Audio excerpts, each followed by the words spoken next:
Dentro da doutrina espírita, nós precisamos raciocinar ou aceitar tudo como está?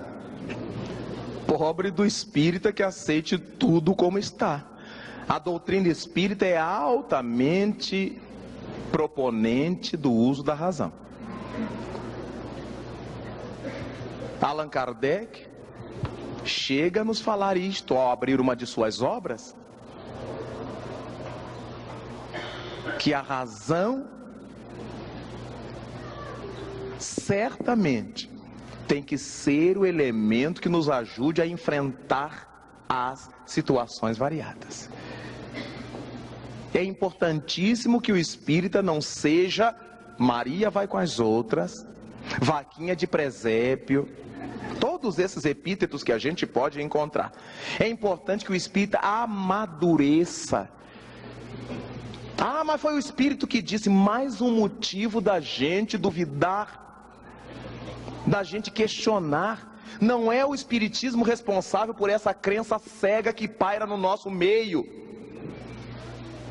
Pelo contrário, na questão 627 do Livro dos Espíritos, quando Kardec indaga a eles, aos imortais, já que Jesus Cristo veio trazer-nos as verdades de Deus, qual a utilidade dos ensinos dos Espíritos? E depois de dar uma explicação inicial de que Jesus falava as coisas de acordo com sua época, sobre parábolas, eles dizem, viemos falar claro, para que todos possam ouvir e avaliar com a razão, para que ninguém possa pretextar ignorância. A razão é um ponto de honra da doutrina espírita. O espiritismo não tem culpa dessa massa enorme de espiritistas que a gente encontra completamente irracional. O nosso movimento, lamentavelmente, ha crescido em quantidade de gente, mas não em qualidade de gente. Ainda encontramos espírita com a pirâmide pendurada no pescoço. A gente acredita nos espíritos, mas sei lá, estão de pendura a pirâmide. Se pirâmide resolvesse problema, o Egito não estava do jeito que está, porque lá estão as originais, né? A gente ainda encontra espírita com um elefante com o rabo para a porta de entrada da casa, que é para dar sorte. Mas isso não é ensinamento espírita. A gente ainda encontra espírita com figa de Guiné, com fita do Senhor do Bonfim. E a gente se pergunta, estão usando a razão esses irmãos? A gente acha espíritas que vêm nos propor que a gente receba a mensagem do seu morto. Eu digo, dos meus eu não recebo. Minha mãe é defunta há 40 anos. Tem mensagem dela. Meu pai, meus irmãos desencarnaram nas minhas mãos. E não me faz falta, porque eu raciocino. Eu prego para os outros que o mundo dos espíritos é uma realidade. Eu prego para os outros que a morte não existe. Eu prego para os outros que quem morre vive no além. Eu prego para os outros que nós vamos viver lá de acordo com a nossa vida daqui. E eu que conheci minha mãe, que conheci meu pai e meus irmãos, eu sei quem está bem e quem está comendo uma gabiroba federal. Não vou ficar, eu quero uma mensagem, eu quero notícia. Notícia, que notícia?